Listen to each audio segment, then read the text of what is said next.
Hi, I want to welcome everybody to our September Principal Advisory Council meeting. So I'm really grateful that everybody could hop on this Friday. And we're going to start our meeting today with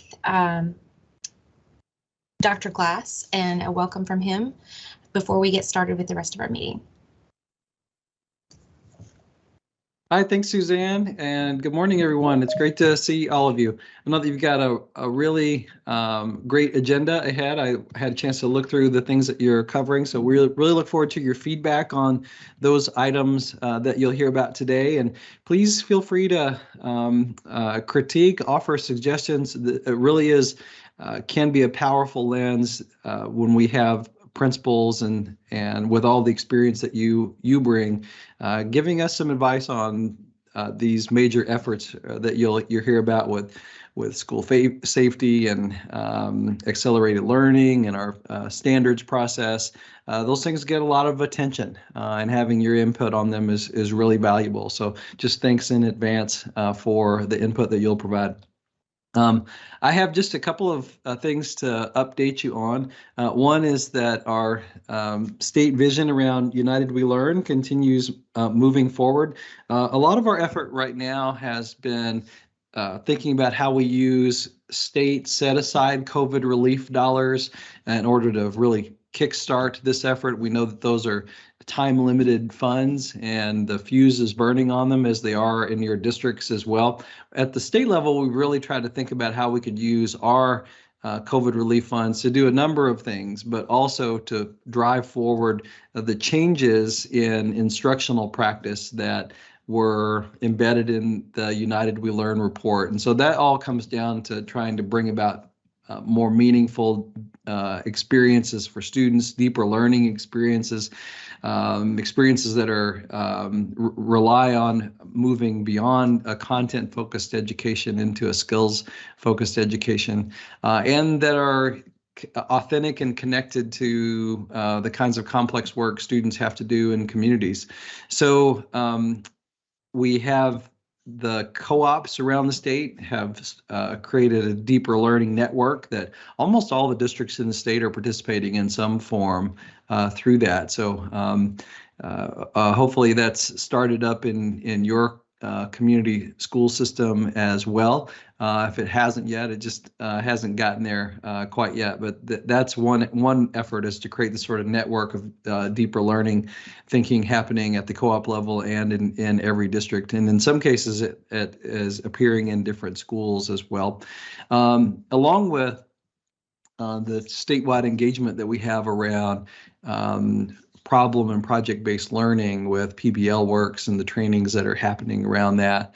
So I'm excited about those two efforts coming together. I think that gets to really the heart of United We Learn, which is all about changing the experiences of students and providing supports for that to take place. I know that in your schools, you've got people that already do this really well.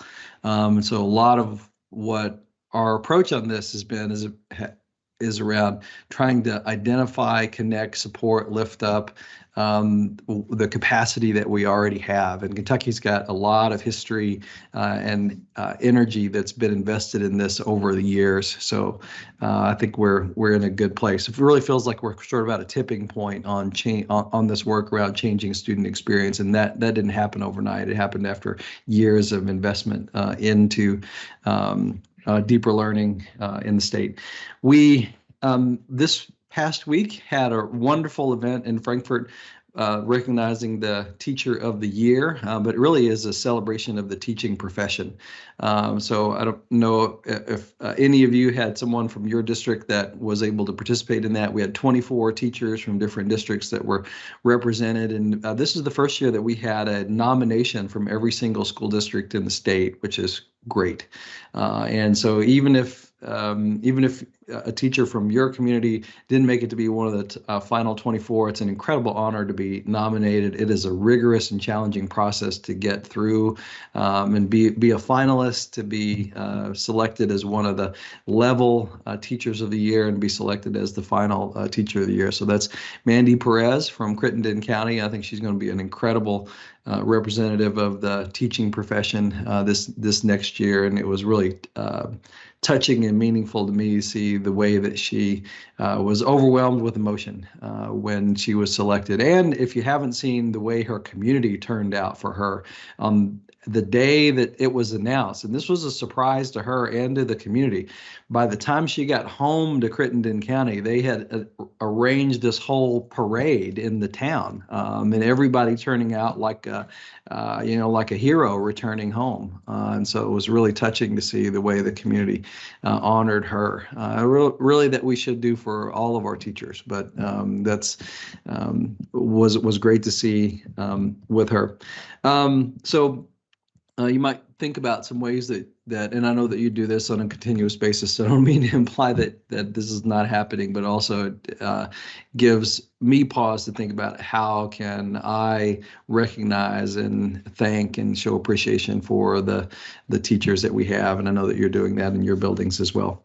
From a policy standpoint, the state board is going to be considering charter school regulations at its next meeting, so that'll probably be the thing that draws the most media attention. This is kind of an unusual regulation that we're having to move through because usually the legislature, they set something in the law and then they leave to the department and then the state board to put in, sort of fill in the detail around how things work in the regulation. In this case, they wrote all the detail in the law, and then they told us to write a regulation that had all that detail in it again.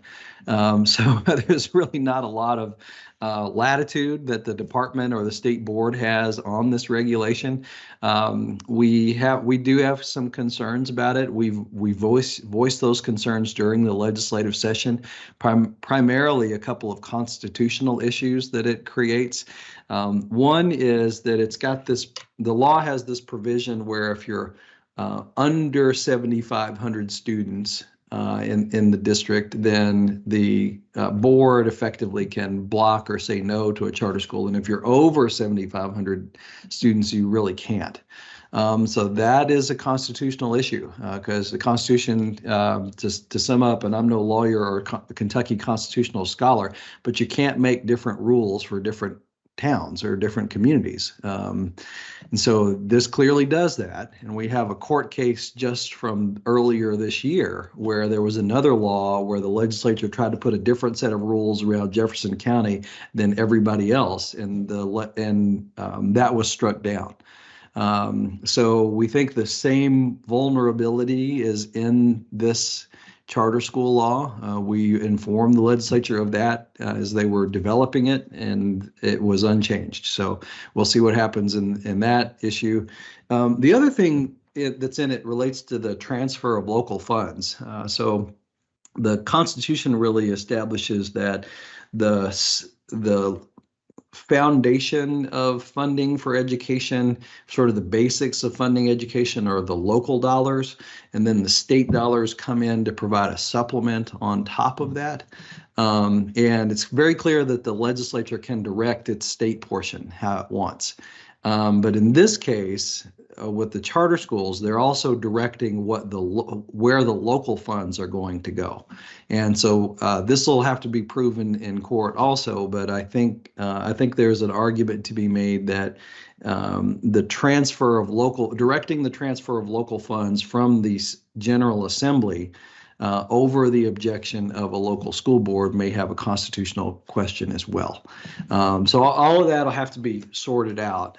For us at KDE, we have a responsibility to follow what the legislature says. And so they've directed us to put forth these regulations, and the state board will be under sort of a similar obligation to carry them out. And until a court decides that they're unconstitutional, we should assume that they are.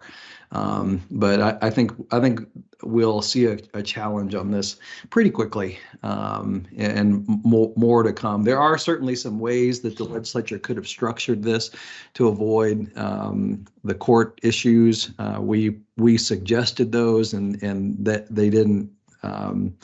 Those were not incorporated into the law, so we'll see what happens. But that you may see lots of media stories or conflict or drama about charter schools. From our perspective at the department, the legislature said we have to create these regulations, so that's what we're doing. And then finally, looking ahead to the next legislative session, it's not a budget year coming up, so I don't expect that we'll have major changes to the budget. I think the legislature will be hesitant to crack open the budget and start redoing things in it. So we're halfway through. We'll be halfway through a 2-year budget at that point. But there may be some things that they do with additional money. The state tax receipts are still coming in really strong, and things are going well from that perspective. So there has been some interest in doing some things to create some supports for the teaching profession, perhaps looking at the Tennessee apprenticeship model, which is similar to what they did with Option 9. So some of you may have followed Option 9. We don't currently have anybody in Option 9, but what it effectively does is allows someone to be hired on in sort of a paraprofessional or an aide role at a school, and then they get a mentor and they go through courses with the university, and over a 3-year period, it's like an apprenticeship. You're doing the job, you're taking the classes, and over a 3-year period, you end up with a degree and a teaching license. So it's really compressed, and it's similar to kind of work-based apprenticeship training model. So it's got some merit. I think we should look at what Tennessee has done, and what they've done is actually found a way to pull down federal apprenticeship dollars to help fund this. And in Tennessee, they had some upfront legislative dollars, and they used some federal money to get it started. So I think a lot of states are really interested in how that works, and Kentucky is looking at that as well. Option 9 does the same thing, but Option 9 didn't have any of the sort of upfront supports or startup costs. So we don't have anybody that's doing it, or any universities that are offering it right now, just because it doesn't pencil out. Like you can't from a university standpoint, you don't, just like you wouldn't at a school, assign staff to a program that you don't have any students in. And so that's where we are now. So the legislature, I think, is interested in doing something to kind of kickstart that, and I think that's a good idea. So we should be looking at that. So there may be some other things that come out around supports for the teaching profession, and we'll see how that goes. But I don't really expect a major budgetary shift until the next legislative session in 2024. We have heard from legislators interest in some kind of parental rights legislation. I'm not sure what that will look like quite yet.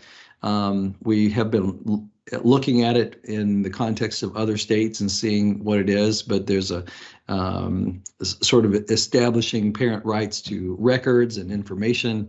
So we'll continue to monitor that and see exactly what that means in Kentucky's context. I have been trying my best to talk with legislators that we're supportive of parent rights. We want parents to be involved in school. We, in many cases, wish that they were more involved in school than what we're experiencing right now. And so let's make this about parent rights, parent involvement, parent engagement. Let's make it about that, and not make it another attack on educators.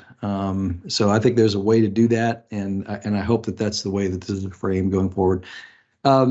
Madam Chair, Farmer, I will pause there and see if there's any questions that anybody has or any feedback. Otherwise, I'll turn things back to you for the rest of your agenda. Thank you so much, Dr. Glass. I'm going to give you guys some wait time to see if anybody's got anything for Dr. Glass before he has to hop off.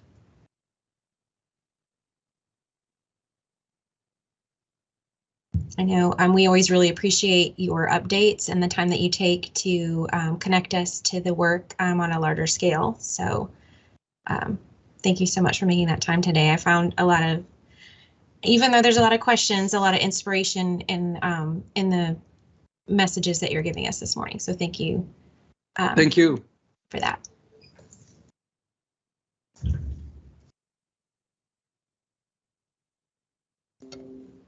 Hi, Suzanne, I'm going to share the slide deck, Thank you. kind of take us through.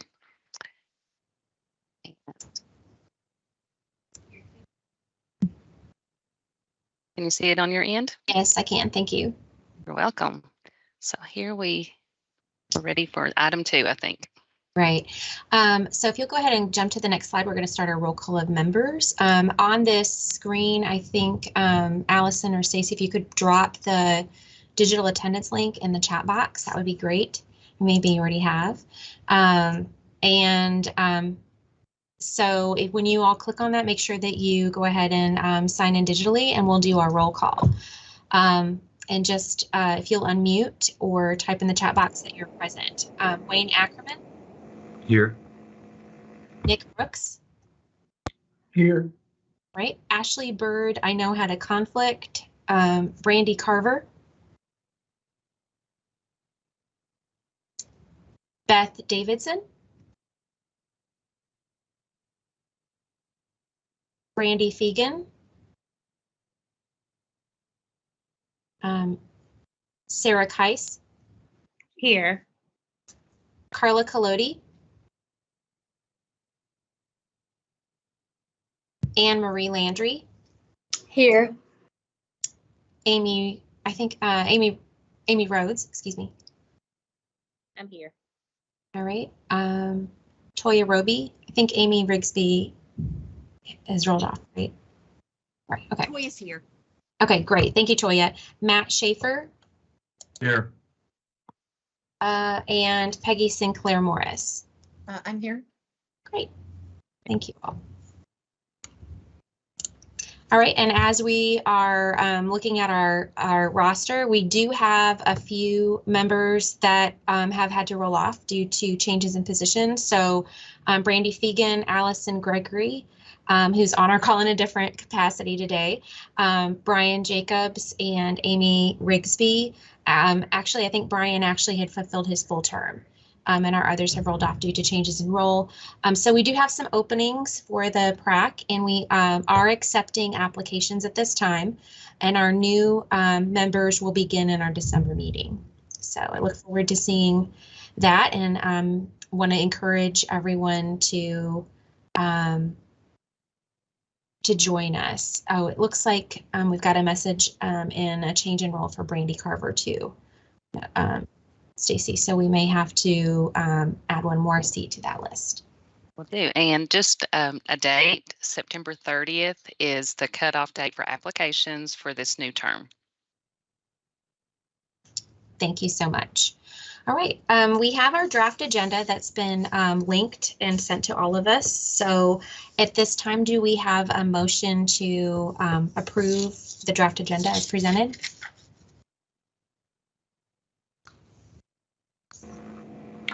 Make a motion to approve. Wayne Ackerman. Thank you, Wayne. Do we have a second? I second the motion to approve Anne Marie Landry. Thank you. If you could type the rest of our members, if you could type if whether or not you approve the agenda as presented in the chat box.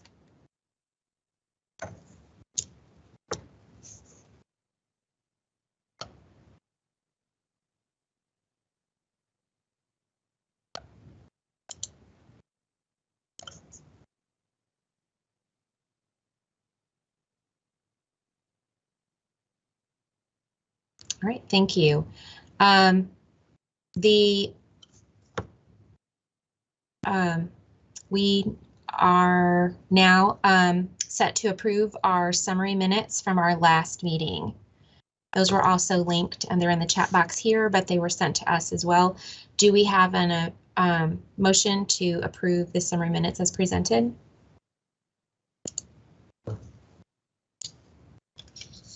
I'll make the motion, Amy Rhodes, to approve the minutes from the June meeting. Great, thank you, Amy. Do you have a second? This is Toya. I'll second it. Thank you, Toya. All right, if you will please approve if you're the minutes in the chat box.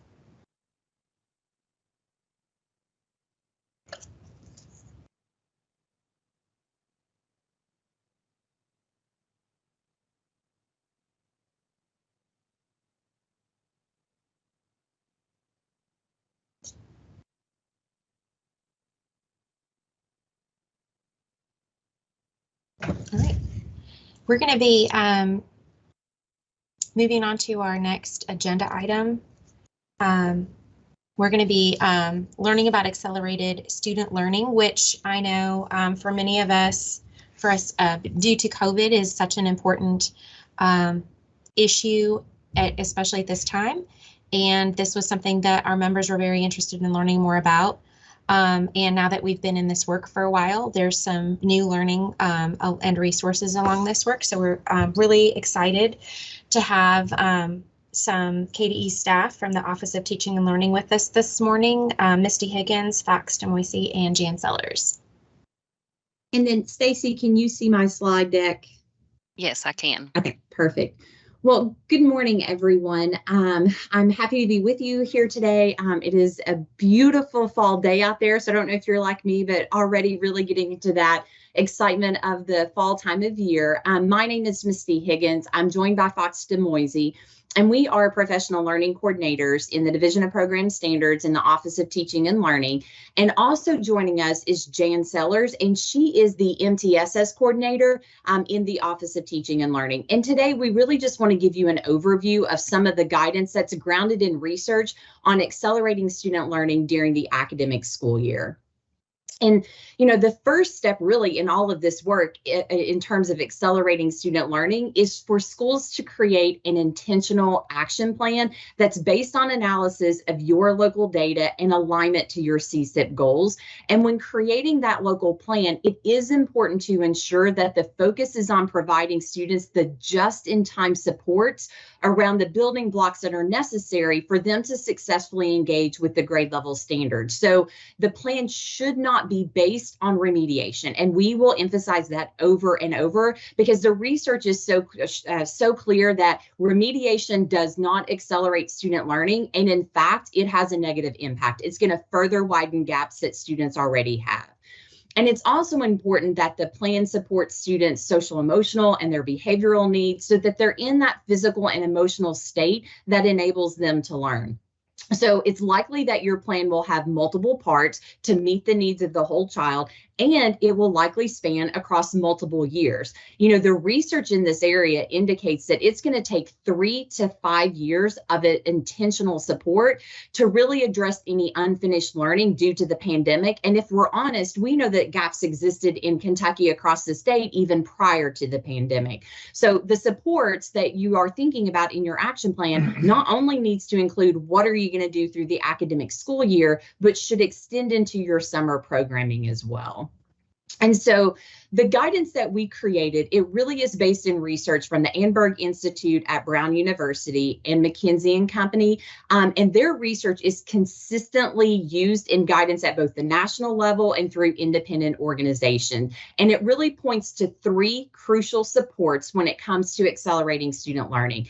It starts with providing all students access to quality, standards-aligned Tier 1 instruction, then providing those students that need the extra time and support with 2 supplemental research-based approaches, which include high-intensity tutoring and vacation academies. So what we're going to do first is really just focus on actions that you can take to strengthen Tier 1 instruction for all students that's aligned to grade level standards. And for each action, we're going to give you just a little bit of the context around the importance of that work, and then share with you all some resources that we have developed to support you in that particular area. So as we think about in really strengthening Tier 1 instruction, we want to think about it through a backward design kind of standpoint of starting with the end in mind. And if we're really going to strengthen Tier 1, I think there are 3 critical questions that we need to ask ourselves and kind of in this order. 1, is our curriculum tightly aligned to the Kentucky academic standards for each grade level?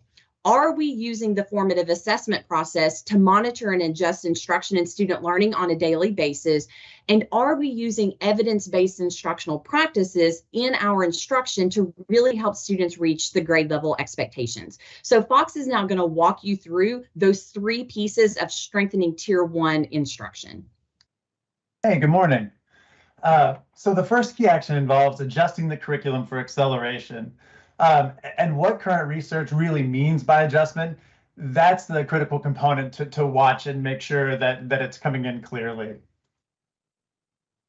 So the guidance linked at the bottom of the slide provides grade level or course content teams with a step-by-step process to identify potential learning gaps and then adjust their local curriculum to ensure students all have access to grade level standards so learning can be accelerated.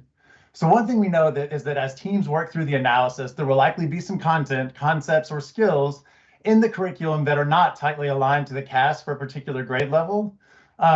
And it may be that those were used for extension or that they just simply happen to fall outside grade level expectations for the standards.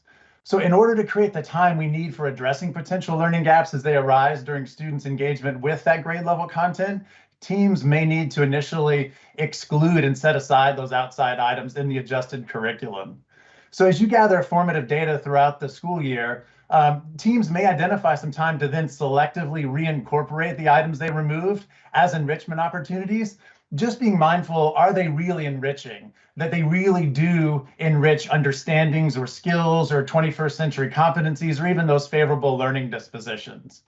For the second bullet, it's important to know how the team will address identified learning gaps as they immediately connect to the content that's in play, to those concepts or skills within grade level standards.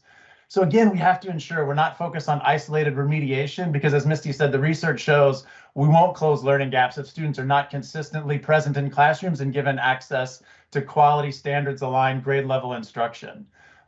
Research points to the need to address learning gaps again as they naturally arise in connection with grade level standards that students engage during core instruction. To help determine where students are in regard to prerequisite skills needed to address that grade level content, the third bullet invites you to consider what pre-assessment tools and strategies teachers might use, and then how they will analyze data from those pre-assessments to monitor and adjust instruction based on the student needs that are demonstrated. And finally, teachers cannot do complex work like this in isolation. So planning out how they can use the PLC process to collaborate in order to meet an ever-evolving set of student needs is critical. The second key action we're going to take a look at involves a renewed and perhaps different focus on formative assessment. For teachers to target learning with precision and address learning gaps that students have, they need to implement a formative assessment process into their daily instructional routines. So when we look at the formative assessment process, it really is all about empowering students to answer three critical questions about their learning. What am I learning? Really, really important. Why am I learning it? And making the case for kids why this is worth the time and effort. And then how will I know that I have learned it? So key practices that support the formative assessment process start with teachers having their own clarity in what grade level standards are asking students to know and be able to do, and then using that clarity to determine learning goals and success criteria, and then sharing those learning goals and success criteria with their students so they can answer that question of where am I going? So once crafted and communicated, learning goals and success criteria can then drive classroom instruction as students and teachers elicit and interpret evidence of learning to determine where they are relative to where they need to be, and then act on evidence to close gaps. So teachers can't manually accelerate their students. We can't do acceleration to them or for them. It has to be a partnership where students have a primary role. And students can't assume a primary role in their learning if they're not dealt in, if they don't know exactly what learning a unit and a lesson are after, and how exactly to determine increments of success along the way. So linked at the bottom here are several resources to support leaders in creating a culture that leverages formative assessment, and for teachers in utilizing the formative assessment process as a core approach to accelerate student learning. So the purposes of these resources are to clearly define formative assessment and why it is important as a part of daily classroom practice, describe key strategies to actively engage both students and teachers in the formative assessment process, and identify instructional approaches for taking responsive action to meet the needs of all learners. So the third key action we're going to look at is to determine which evidence-based instructional practices best suit a learning design of a lesson, and then how to use them effectively as research would suggest. The quality of day-to-day classroom instruction students receive obviously has a significant impact on overall achievement. So teachers must strategically select and utilize evidence-based instructional practices that support students in reaching intended learning outcomes. So from the high effect strategies that research has identified, these 6, establishing the learning environment, clarifying and sharing clear learning goals, which we were just talking about, explicit teaching and modeling, questioning, discussion, and meaningful feedback. These were all carefully selected for their efficacy in helping students reach the outcomes of the CAS and for their alignment to the disciplinary practices within the CAS. So to support educators in using these evidence-based instructional practices, we have created a professional learning series that provides a synthesis of the current research for each practice, so they have that background context, includes content-specific resources that make connections between the evidence-based instructional practice, the CAS for the content area, and strategies to support classroom implementation, so it's clear to the teachers in the content area what these practices look like deployed in their classrooms. And then offers facilitation considerations for structuring professional learning, including reflection questions and questions to guide application.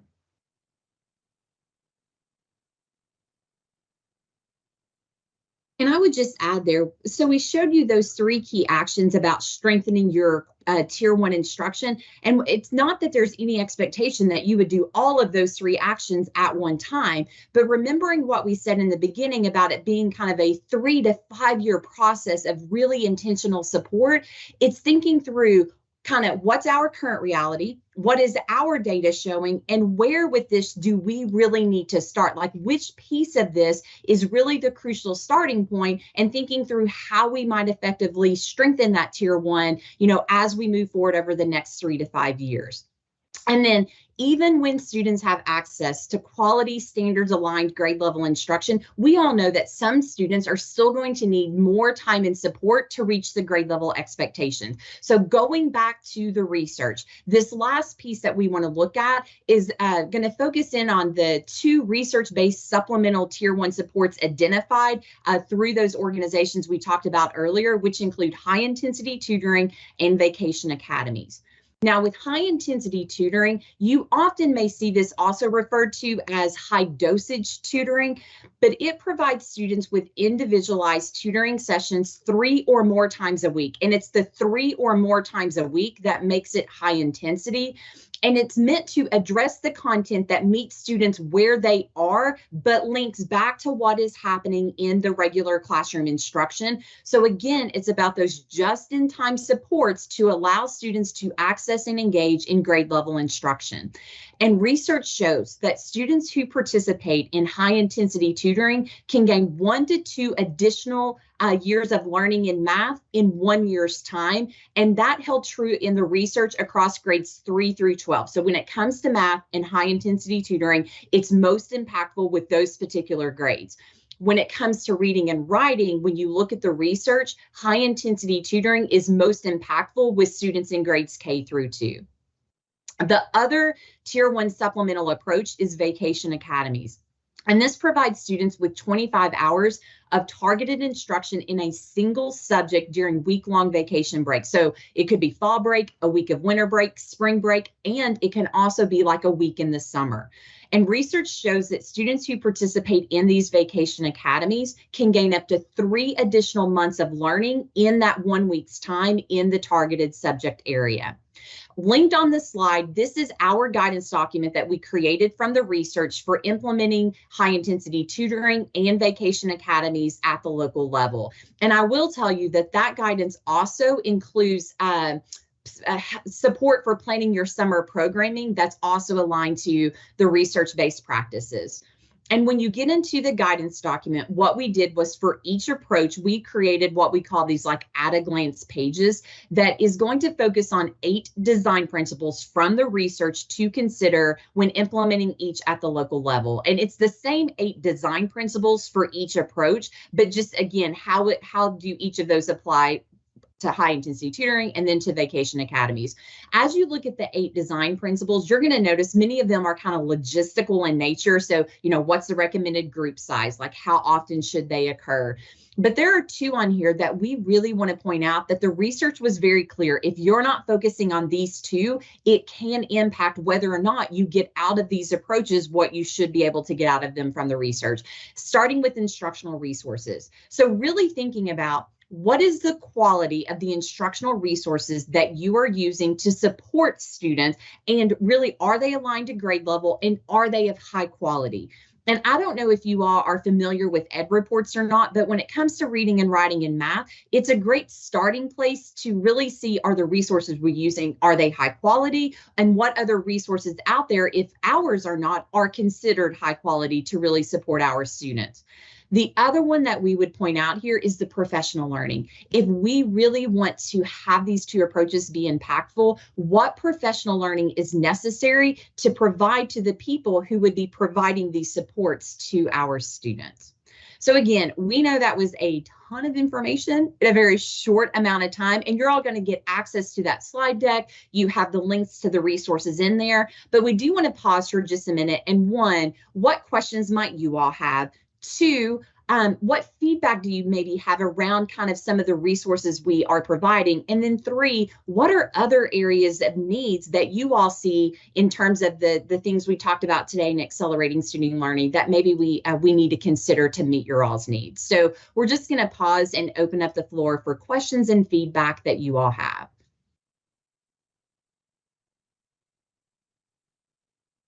Misty, this is Toya Roby. Question. In Yes. your research specific to this on accelerated learning, were there any specific high yield strategies that you saw again and again, or anything specifically in that area? Well, are you talking about like high yield strat? Can you tell me a little bit more? Are you talking like some of the work around like Hattie's Yes. stuff with specific strat? Typically what you saw is, and I will tell you all, like, I think sometimes we over rely on summer programming to try to catch kids up.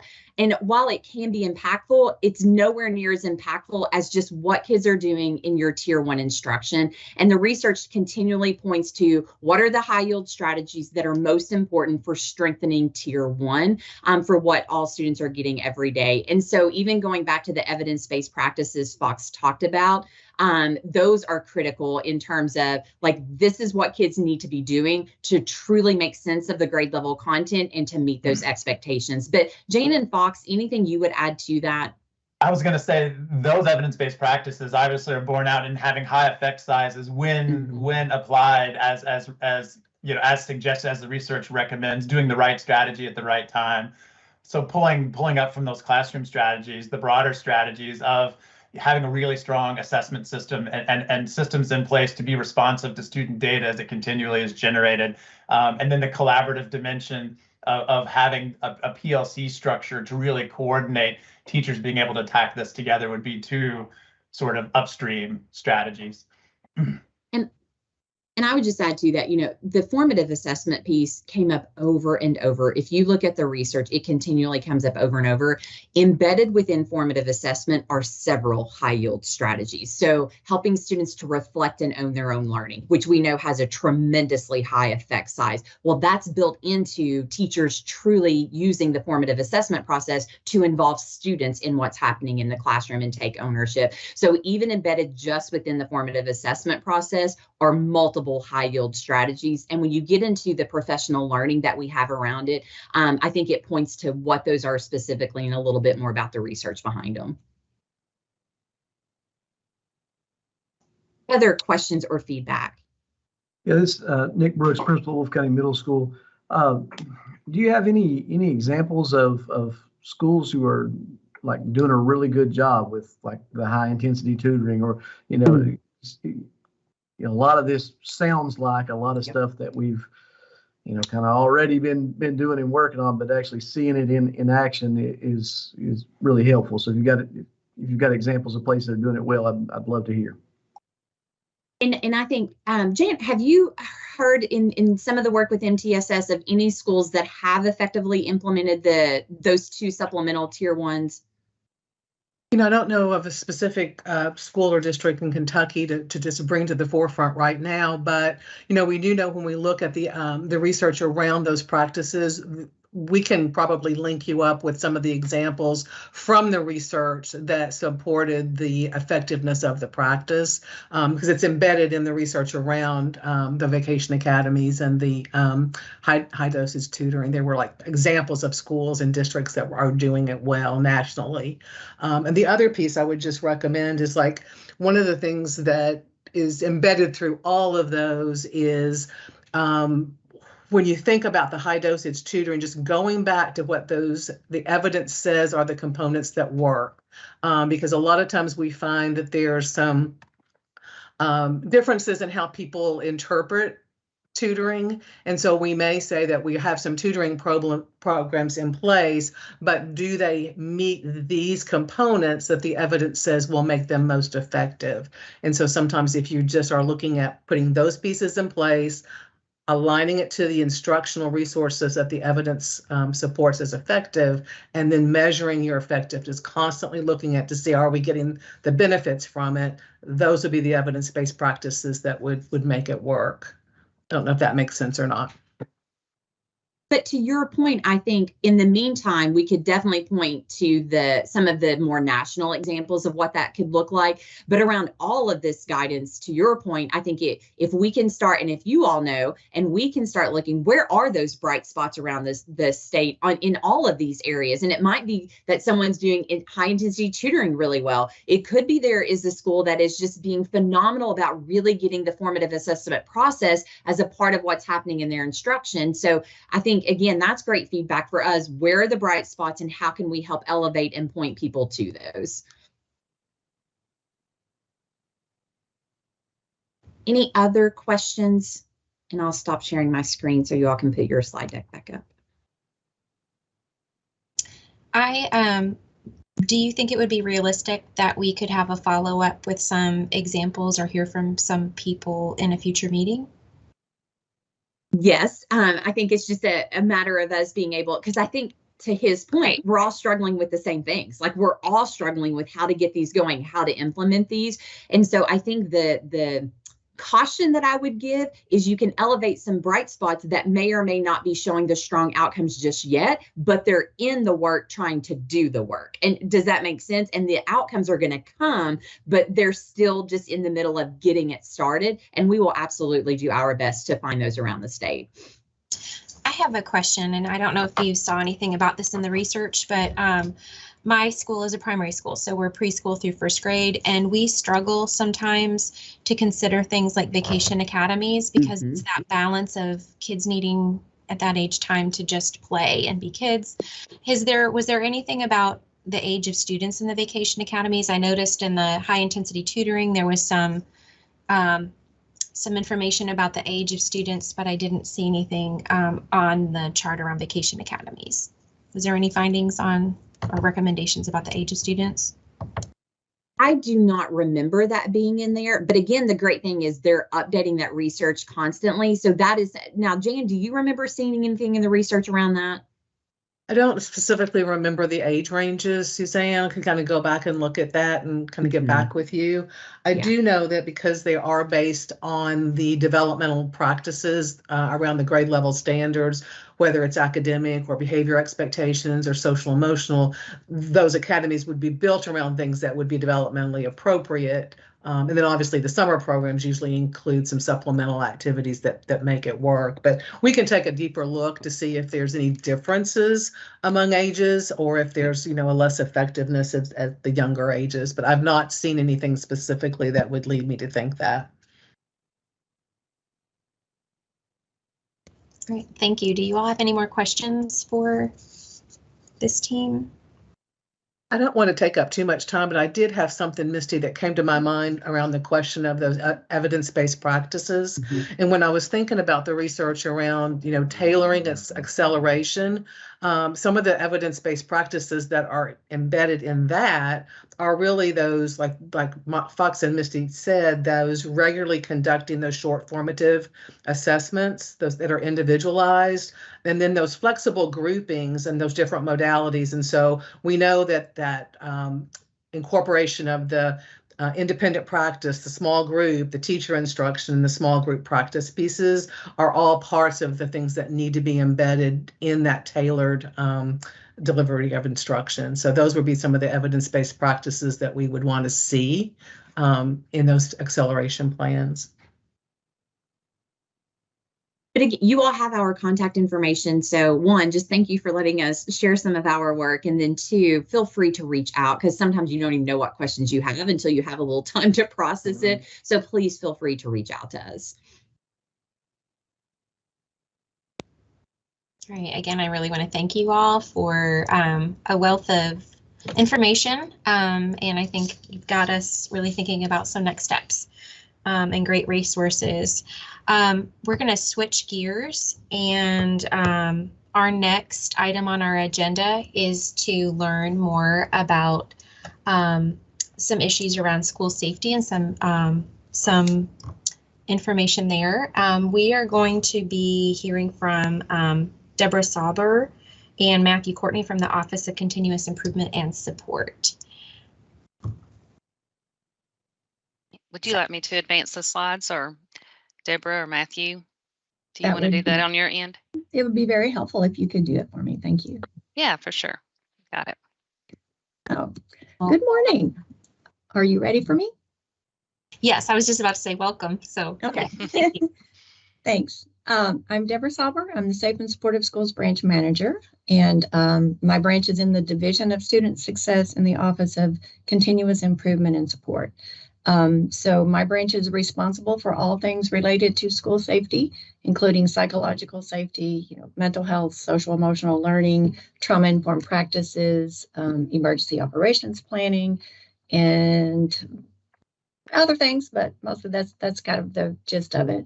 So I am going to start by just giving you a brief history of the School Safety and Resiliency Act, how it came about, and then where it might apply to you today. And if you have questions, I will do my best to answer. If it's something I can't answer, I may call on Matthew to see if he has an answer. And if he doesn't, then we will find an answer for you in the next week or so. Next, please.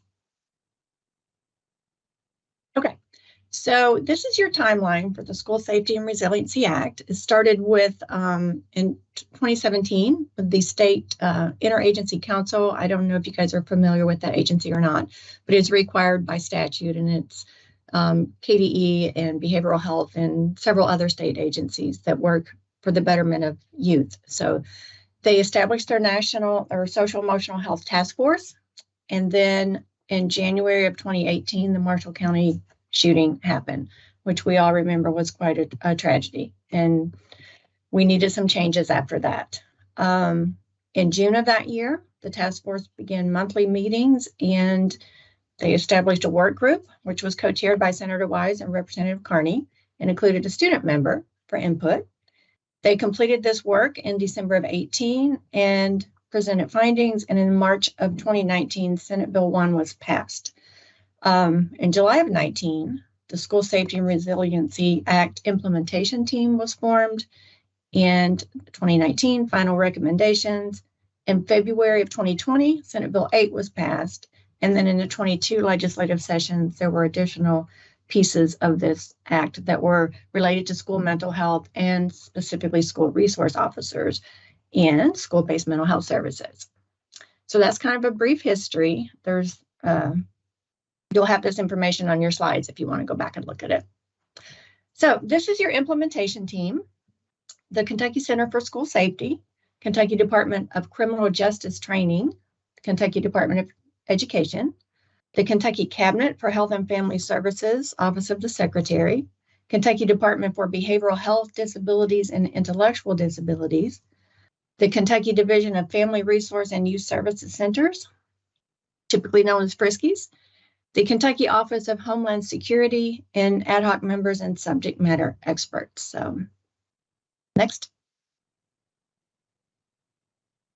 Okay, so during the 2018 interim, the Legislative School Safety Working Group met monthly and heard testimony from Kentucky Center for School Safety, as well as from superintendents, other school staff, SROs, teachers, counselors, everybody.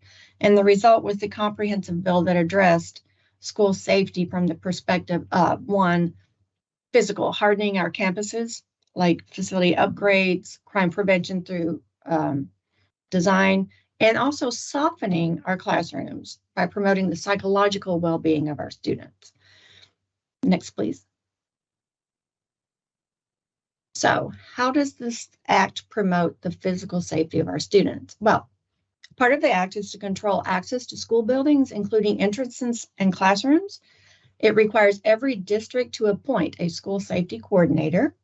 It requires the Office of the State School Security Marshal to conduct annual on-site reviews using a school security risk assessment tool for all buildings. And I'm pretty sure this Kentucky Center for School Safety has been a big part of developing that tool along with the state security marshal. It also requires SROs to be assigned to every school building. And SRO stands for School Resource Officer. School safety and threat assessment teams are required at each school. You have to have be able to respond to students who are exhibiting behavior that is a potential threat to school safety or security, and a required annual active shooter training for all school staff. Next, please. Okay. How does it promote the psychological safety? Well, it requires students in grades 6 to 12 to receive annual suicide prevention training that is in person by live streaming or video recording. It requires employees with job duties requiring direct contact with students to complete the training on suicide prevention and recognizing signs and symptoms of possible mental illness every other year. It increases the number of school counselors and school-based mental health service providers in the schools. Requires the Kentucky Department of Education to produce a trauma-informed toolkit and local boards to adopt a plan for trauma-informed approaches to education, and each school to create a trauma-informed team to identify and support students, as well as provide training to staff. And finally, it encourages communication between districts and law enforcement at the local and state levels regarding trauma-exposed students, particularly the handle with care process. Next, please. So specifically SRO requirements in this act, an SRO is an officer whose primary job function is to work with youth at a school site, and they have specialized training to work with youth at a school site. They must be a sworn law enforcement officer, or they can be employed through a contract between the local law enforcement, KSB or LEA, or directly by a board of education, but they must be a law enforcement officer. Next, please. Okay. Continued requirements, local boards of education. I'm not going to read all of this to you. It's in the act. So it just basically says that by August 1, you have to have an SRO on each campus. School districts have to have one on each campus, or you have to notify the state security marshal if you cannot do that. And your plan for changing that, because if there's not funding available, then you may not have an officer, but we need to do everything possible to get an officer in your school to be in compliance with the legislation. Next, please. Okay. There are other roles for your SROs in schools. These are not required, but these are considered best practices. They can be part of your trauma-informed team and should be. And if you're a PBIS school and you have 3 tiers of interventions, your tier 2 and 3 intervention teams can be your trauma-informed team at the same time. Those can overlap, have some of the same members, and your SRO can be and should be part of those interventions. Emergency management response plans, school districts are required to update those yearly, and the principals responsible for that, training the school staff in emergency operations planning.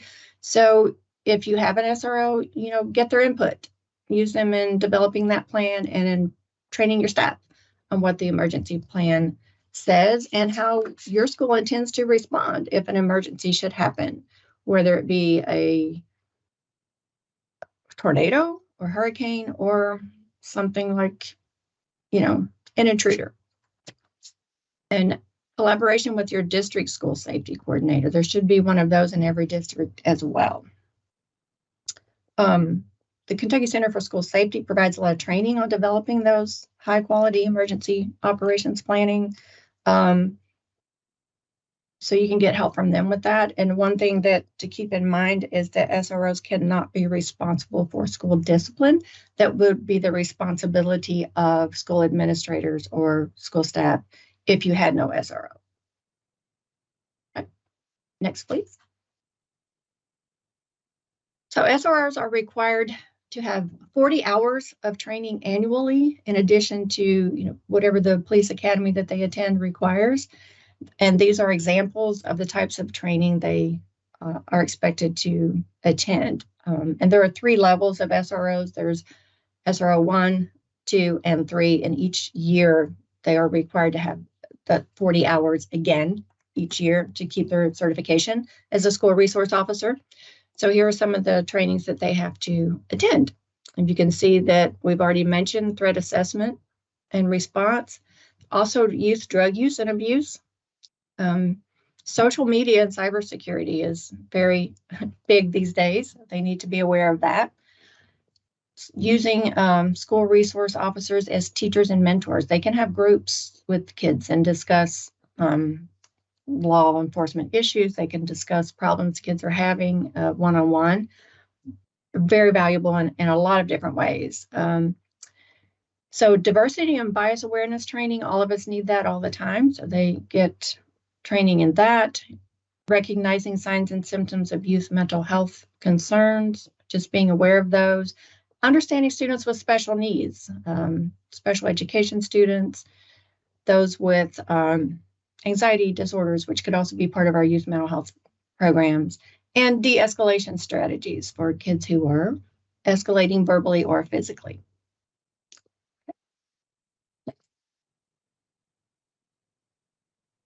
Here are some resources to support school safety. Of course, the Quality of School Climate and Safety Surveys, the Kentucky Incentive, I'm going to say that wrong every time. I always say it wrong. KIP survey and YRBS data. There's the Stop Tip line that I'm sure we're all familiar with. Your school counselors and school-based mental health services providers, risky coordinators, and some of them are mental health providers. Effective bullying prevention practices and policies, and relationships. That's really what it's all about. Your school resource officers are there to develop relationships with students, staff, parents, and the community, and help bridge some gaps there between the school and the parents and the communities. Next. Okay, so these are Kde Supports and Services, and all of this comes out of our division. So it's on our web pages if you should feel the need to look at that. We have developed our trauma-informed toolkit and training on trauma-informed practices for educators. Positive behavior interventions and supports with interconnected systems framework, which is adding our mental health supports to behavior interventions so that you have behavior, academics, mental health, all rolled into one support system. MOAs with community mental health providers. Not all schools can have mental health providers in the school. They don't have funding for that, so they can contract with community mental health centers and work with them to have therapists come to schools to provide services for kids. Youth mental health first aid. We have approximately 34 trainers across the state that can provide this program to school staff. And if you want to have that training provided, you can let us know. We'll set it up as soon as possible. Sources of Strength training is primarily a suicide prevention program, but it also looks at other issues that kids might face with mental health, helping them find those sources of strength. Do they have mentors? Do they have at least one caring adult in a school that they can connect with? And that one caring adult might be your SRO, if he or she is a good one. Well-being strategies for educators, because we know being an educator right now is extremely difficult and it wears on you. So we offer some supports and training in that area, and mindfulness in schools and restorative practices. So next, please. Okay. Here are some things that are in our trauma-informed toolkit and our training that we offer. Understanding trauma and stress, and secondary traumatic stress as well. Because even if you don't experience a trauma directly, if you witness it or hear about it enough, it can still cause similar symptoms. What it is to be a trauma-informed school, what your team should look like, active shooter drills with trauma-informed processes, because sometimes those drills in the past have caused some trauma reactions for schools, so it's been updated a little bit. the entire handle with care process, how that works or could work, trauma-informed lockdown drills, and trauma-informed discipline response and behavior systems. We partner with the UK Center on Trauma in Children to provide the free training on all of these topics to educators in schools and districts across the state. So again, if you would like to have some of those training sessions at your school, you can let us know and we will certainly set that up for you. Next. Right. The trauma-informed plan must include, but not be limited to, strategies for enhancing awareness throughout the school community, conducting a school climate assessment, developing trauma-informed discipline policies, as we've already mentioned, collaborating with your law enforcement to create handle with care processes, and providing services and programs to reduce the negative impact of trauma and support learning in a safe and positive environment for your students. Next, please. So your team provides guidance and training assistance to others, recognizing the symptoms of trauma in students, utilizing interventions and strategies to support the learning needs of those students, and implementing a plan for a trauma-informed approach. And finally, a brief mention of active shooter training. The law requires a minimum of 1 hour of training on how to respond to an active shooter situation for all districts, and the trauma-informed toolkit, as I mentioned, contains resources for how to do that in a trauma-informed way. Now that is the end of my slides, and I went through that fairly quickly, but I wanted to know if there are questions or anything that I did not explain to you well enough, or anything that Matthew would add that I left out.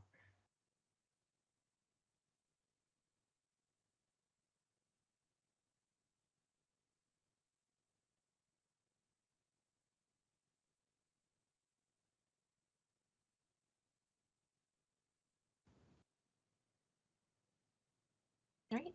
Deborah, you did a fantastic job of giving us information, very thorough. So that may be why there are not questions this morning. So I appreciate you taking the time. I know that safety was an issue on the forefront of our principals. I think it was maybe the #1 concern that we had as a group coming into this meeting.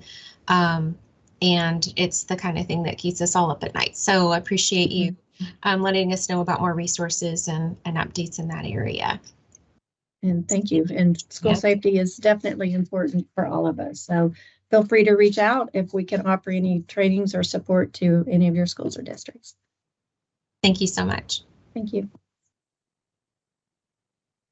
All right, we're going to be switching gears again, and we've got such a full agenda today. So I'm excited about this next item. I know that a couple of us had actually given a little bit of feedback as Prac members with the American Institute of Research about the draft science standards, and really excited about this revision to those standards, and looking forward to an update from the team on this. So we have Thomas Klaus and Crystal Rowland with us from the Office of Teaching and Learning to present some updates there. Thank you, Suzanne. I'm Crystal Rowland. I'm the director of the Division of Program Standards, and I'm joined today with Thomas Klaus, who is the branch manager of the Academic Core branch in the Office of Teaching and Learning. If you'll progress forward. So today we'll be providing an update on the Visual Performing Arts Standards Review and the Science Standards Review. And we come to you in the spirit of reciprocity. As we share, we would like for you to consider your ideas for how we might support your school and teachers in implementing the revised standards for either VPA or science or both. And we'll provide an opportunity for you at the end to kind of share your thinking. You'll go ahead and move forward. Perfect. So the review process for the academic standards actually falls in statute KRS 158.6453. And under this statute, we have 3 advisory panels and a review committee that is assigned this work of reviewing the standards and making revisions. There are 3 APs. One is elementary, one's middle, one's high school, and the review committee, which also primarily consists of teachers, but also higher education and business and community members. They apply to be on these committees and then are selected to really represent the range of regions across the state of Kentucky. We deeply appreciate the support of school leaders in arranging for teachers' release time to participate in this important process. We know that it's challenging to have teachers out of the classroom, and this work is so critical. And so we appreciate if you have teachers that have served on these committees or are currently serving on these committees, the effort that you all put into arranging that release time for them. So in this process, there are 2 30-day comment periods where we solicit feedback from the public, as well as feedback that is always open on the kystandards.org website. These committees review that public feedback and recommend revisions that might be needed in response to that. The review process is really challenging work, but it is so critical to ensure that our standards are grounded in best practice and really represent the voice of Kentuckians. And so this additional work is challenging, and we appreciate the time that teachers take in diving into that. Currently, the CAS for Science and the CAS for VPA are being reviewed, and I'm going to hand off to Thomas to provide an update on where those areas are in the review process. Thanks, Crystal. So the process for science kicked off with 2 things happening. One, and applications went out for those committees, the AP and RC that Crystal mentioned, and as well as a survey, a public comment survey went out to get feedback from education stakeholders on the current Kentucky academic standards for science. Once the committees were selected, the 3 they were brought together in April to start thinking through and mapping out their vision for the process of review and revision.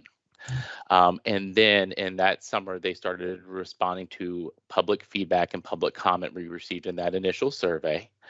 In June of this year, they completed a draft Kentucky Academic Standards for Science.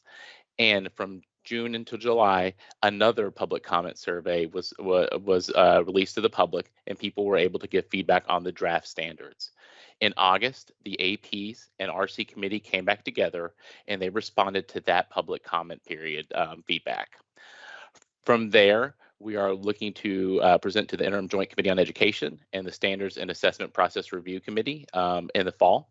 And that's really just to ensure the process was followed to fidelity and that education stakeholders had feedback that was submitted and had opportunities to submit feedback, and that was responded to. And then we are tentatively scheduled to present to the Kentucky Board of Education in December of 2022. I do want to, just before getting into a little bit of the VPA, I just do want to reiterate and echo some of the things that Crystal said. This is a process that relies on educators in the state. So we are very appreciative of the teachers and higher ed representatives and business community members that were part of this process. And we also want to thank the administrators of the educators who worked on this process, because it is a commitment and a regular review cycle, but with things with COVID and shortages and subs, it was extra difficult. So just really appreciative of the educators, the teachers, as well as their administrations for supporting this work. Right, if you'll advance, we'll talk a little bit about the visual and performing arts. And so this one's a little bit more in its infancy. So that public comment feedback survey went out in December of 2021. The call for APs and RCs went out in February, and they came together in April to set their vision and start working on their vision. And now they are currently responding to that public feedback. So they're still in their infancy, but getting started on that work. And as Crystal mentioned, for the APs and RCs, it's really important that we have geographic representation across the state. And also with visual performing arts, we really wanted to make sure that those committees comprise all the different arts disciplines that the standards covered. So we really wanted to make sure we had a group that covered all the things that the standards would.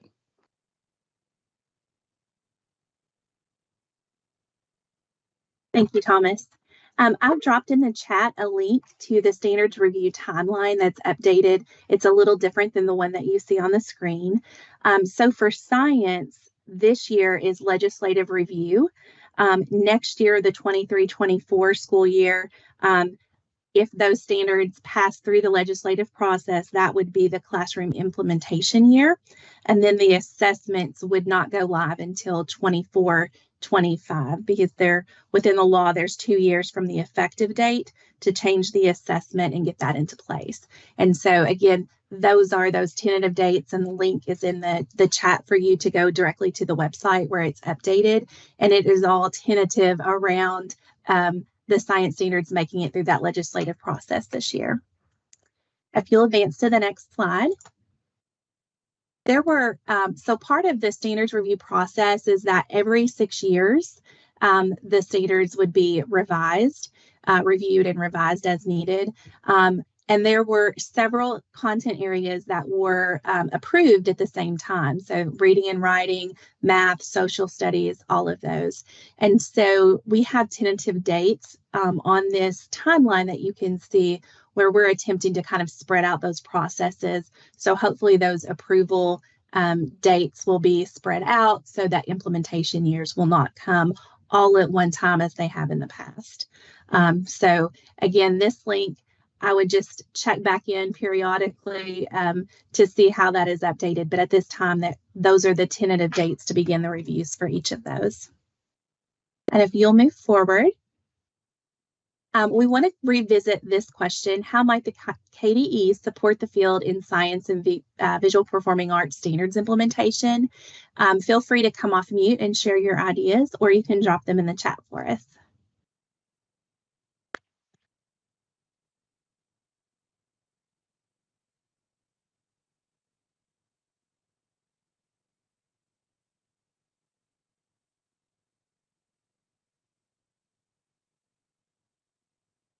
Well, I don't want to hold anything up. If you'll move to the next slide for me. There is our contact information on the screen. If you think of things after today's meeting, ideas that you may have or questions about the process, please feel free to reach out and contact us. Thank you so much, Crystal and Thomas, for joining us and giving us an update with that work. I'm really excited about the changes so far that have been made in those drafts, and I know that the teachers in my building have found them, the science standards, to be much more accessible and helpful. So with that revision, so thank you for getting our teachers involved in that feedback.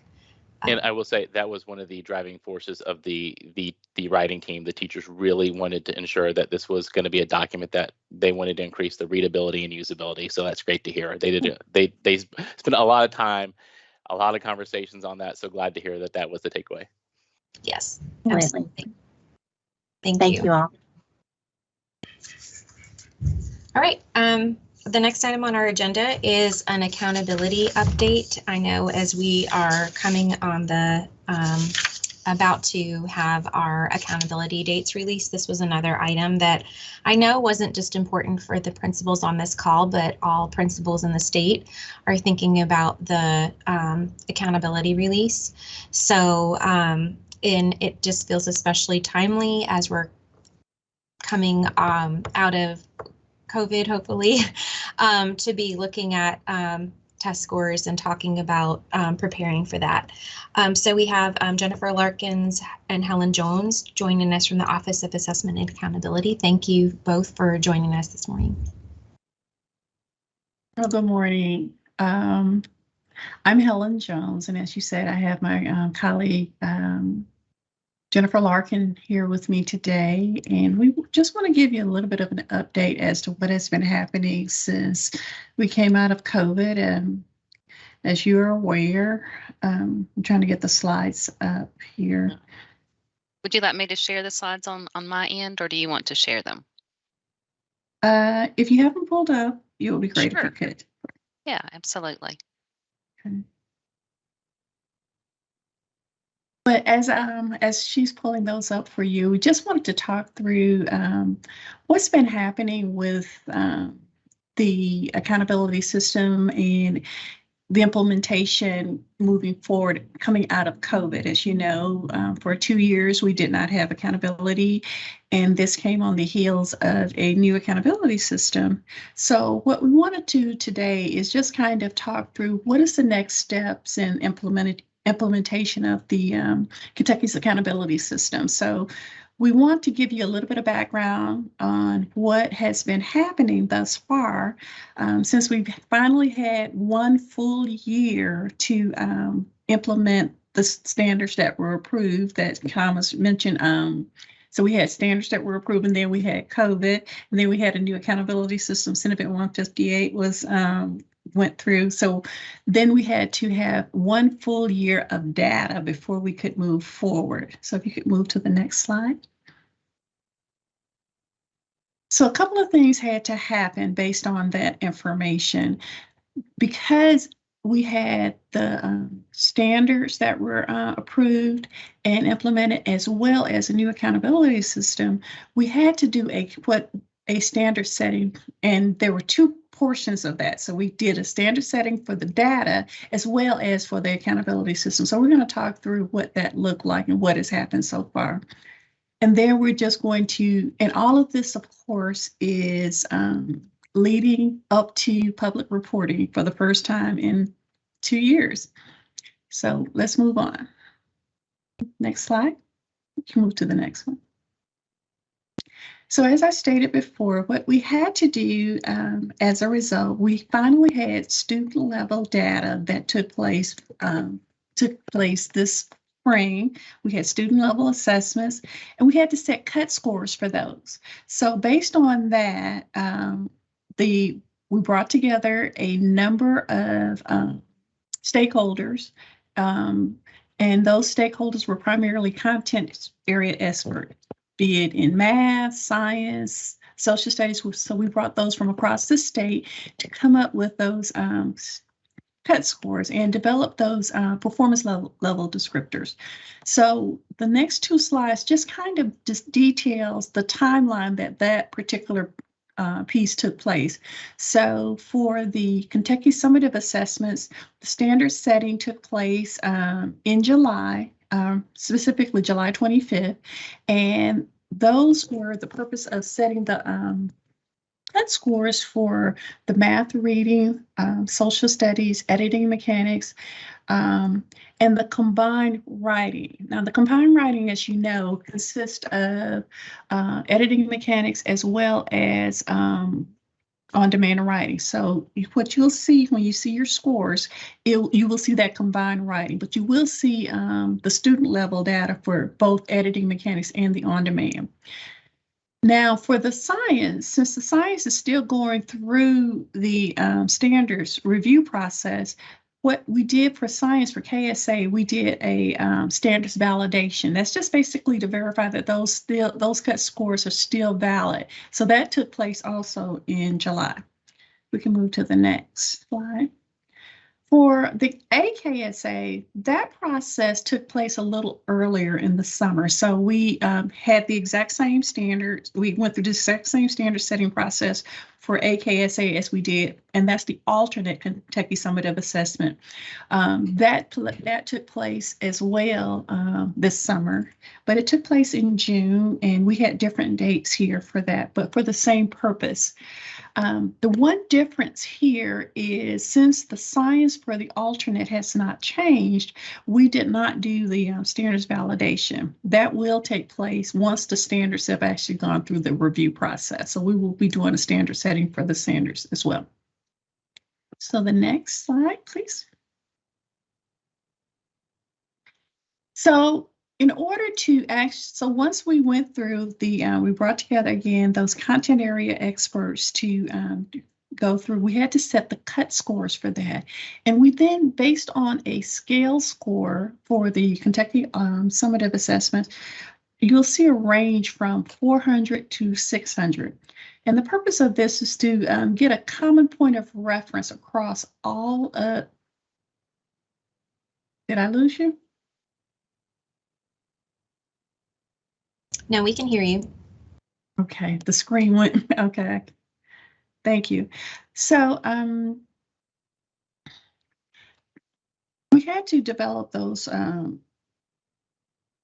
cut scores and measures, and then we had to get a scale score, which is set from 400 to 600. And this is for the different grades because we have to set those scale scores, and it's a point of reference for the school. And for the Kentucky summative assessments, the scale score is from 400 to 600 for all content area. Now for the alternate, that scale score is from 0 to 30 for the math, reading, science, and social studies. For the writing component, the scale score is from 0 to 15 for editing and mechanics, but that is, again, that's going to be combined to give you that overall combined writing score. So let's talk about what we mean by that. As you know, there are 6 different, you can move to the next slide, thank you. Out of Senate Bill 158, we ended up with 6 exclusive indicators. And we have to set the performance level cuts are provided. We provided those based on those content area expert as to what is student performance as a novice, apprentice, proficient, and distinguished. And we just, as of yesterday, this is really hot off the press, we just conducted our first QC day in the last couple of years based on that information from that student level data. And the districts were able to actually see the preliminary data because, again, what QC day is for the purpose of looking at that initial look to make sure that what we have is accurate. So we're trying to get as clean data as possible. But again, we provided the identification of the student level performance on what's a novice, what's an apprentice, what constitutes proficient and distinguished. As well as we did the exact same thing for the cut scores that's when you start to see those, you'll see those color ratings as well. So this is another aspect of Senate Bill 158, which my colleague Jenny will go into a little bit more detail about that as well. But we had to look at those cut scores to assist with defining the identification of the scale performance on the novice, apprentice, and distinguished for the Kentucky summative assessment, as well as the alternate Kentucky summative assessment. Can we move to the next slide? Thank you. I mentioned briefly that as a result of Senate Bill 158, we have an exclusive list of indicators that students are supposed or are to be assessed on. As a result, there is the student assessment results, the state assessment results for science, social studies, and writing. The writing portion of that indicator has 2 components. That's the on-demand writing as well as the editing and mechanics. So what districts will be able to see is that student level performance will be provided for the editing mechanics as well as the on-demand writing. But the overall writing, you'll only see those combined to get you those performance levels to get you the combined writing score. So the writing component of the state assessments results for that state assessment results in science, social studies, and writing uses just that combined writing performance level to determine that score. The student performance level, the NATPD for writing will combine students writing for editing and mechanics. Now the school will not get that. That will be just for the student level only. So the school will see the combined writing. And we wanted to make sure that you understood that because it's going to look a little different for that. The other indicators you'll actually see, like for science, for reading and mathematics, you'll see those scores. But for the combined writing piece of it, it will be the combination of the editing mechanics as well as the on-demand writing. You can move to the next one.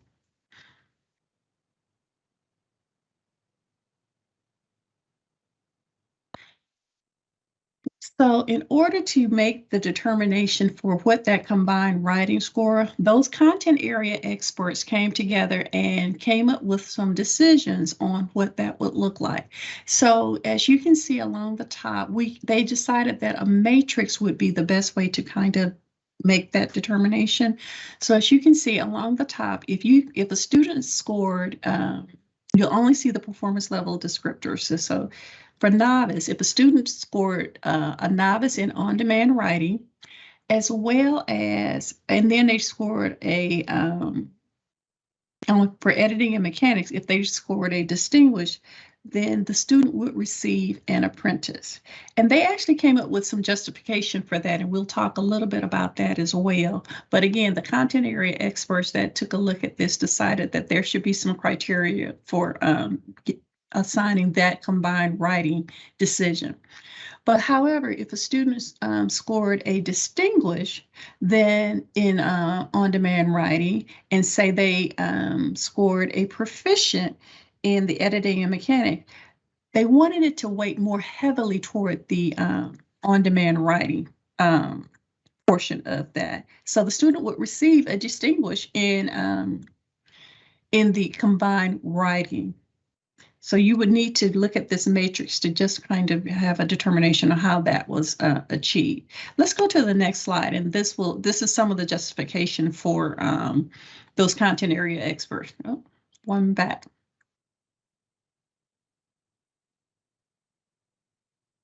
Okay, right, thank you.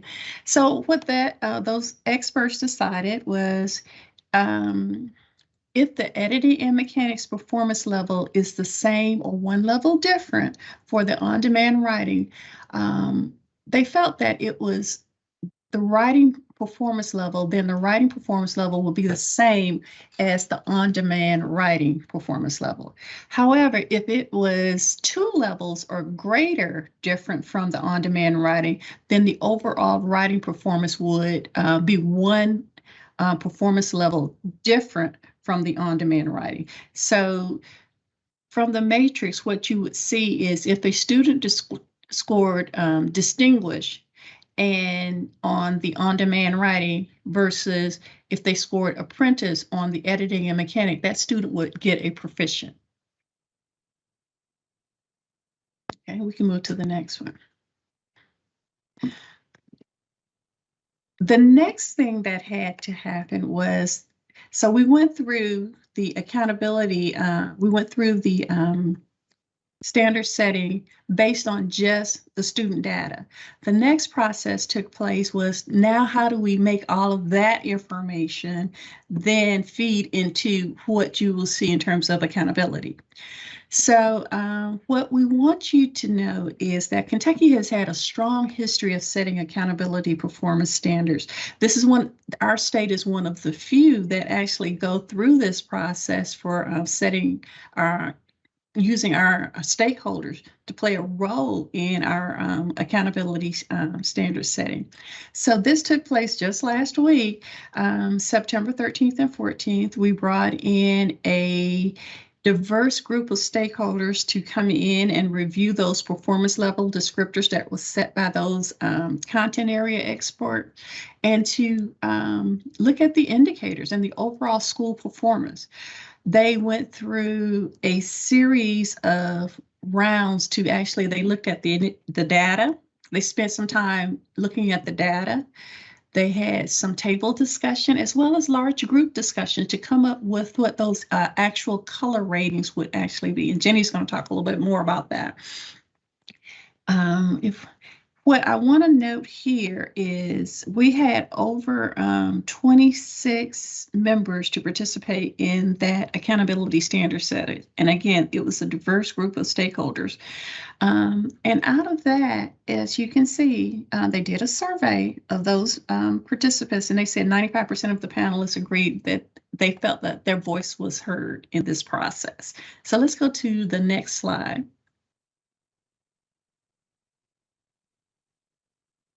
What I want you to note here about this slide, I'm not going to spend a lot of time on it, is that when I said there was a very diverse group of stakeholders that participated, for the very first time, we actually had a student that actually participated in the standard setting for the accountability system. We had parents, we had superintendents, we had teachers, we had representatives from our K group that participated in this particular part of the accountability standard setting. And again, 95% of the participants felt that this was a process that they felt they were heard.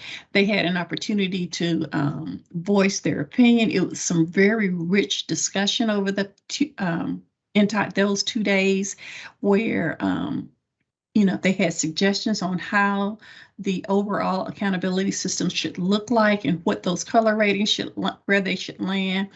And this was actually facilitated through through an outside vendor. KDE was just observers in this whole process. So the Center for Assessment and Brian Gung, his group, were the ones that actually facilitated this part of the standard setting process. So next.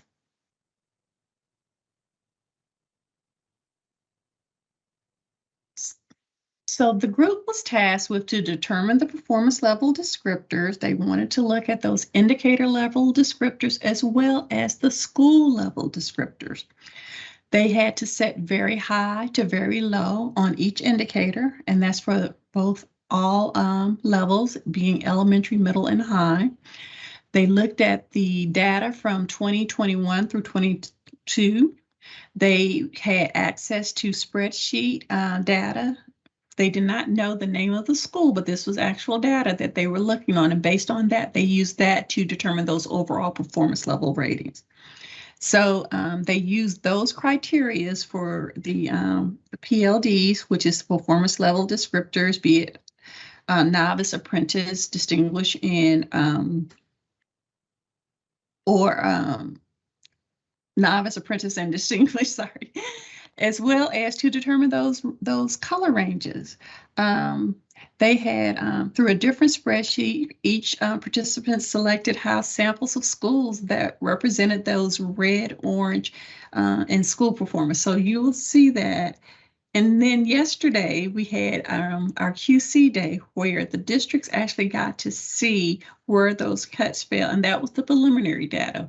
What we use QC day, and I do want to mention this quickly, what we use QC day for is to actually look for those big systemic issues. So say, for instance, a district or a school was missing their free and reduced lunch students data. Those are the types of things that QC Day was, the purpose of QC Day was for us. And that just took place yesterday, as a matter of fact. And all of this is for the purpose of us ensuring that what we report in the upcoming fall, is in a few weeks actually, is actually as clean and as accurate data as we can possibly get. So that being the case, so we've talked about what we did with the data that came out of the students taking the summative assessments in the spring. So now we want to talk about what that's going to mean in terms of accountability. Move on to the next one.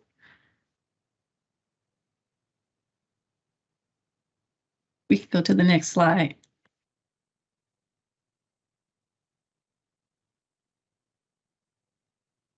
So after we went through the standard setting process, Senate Bill 158 has specific criteria as to what's the next step. So as a result of going through the standard setting, which is not written into law, but the law says that the local superintendent advisory council, as well as KDE, and that would be Dr. Glass, has to approve those recommended cuts, which took place on Monday of this week. So you guys are getting everything really hot off the press. All of this just took place. And so as a result, this the Superintendent's Advisory Council met the 19th, which was Monday, and approved those recommended cuts for this year, as well as, and then Dr. Glass approved the cuts as well. So we have the actual cuts and approval of the standard based on the standard setting for this year. So let's talk about what happens next. With that, I think it's the next slide. I'm going to turn it over to Jenny Larkins. Thank you, Helen. All right, so now that Helen has talked to you about all the background that's led us up here, and yesterday was one of our last steps, which was our quality control day. Now we'll kind of talk about what goes into this accountability system that we've been talking about.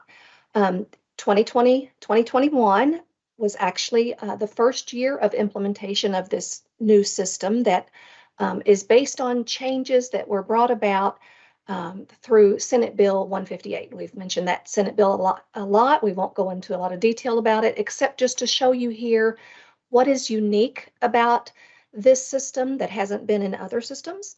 And the first is that SB 158 required an exclusive list of indicators.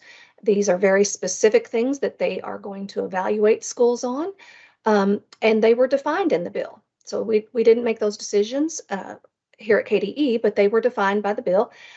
We also have new in the system is that each one of those state indicators will be evaluated on status and on change that we'll talk about here in a second.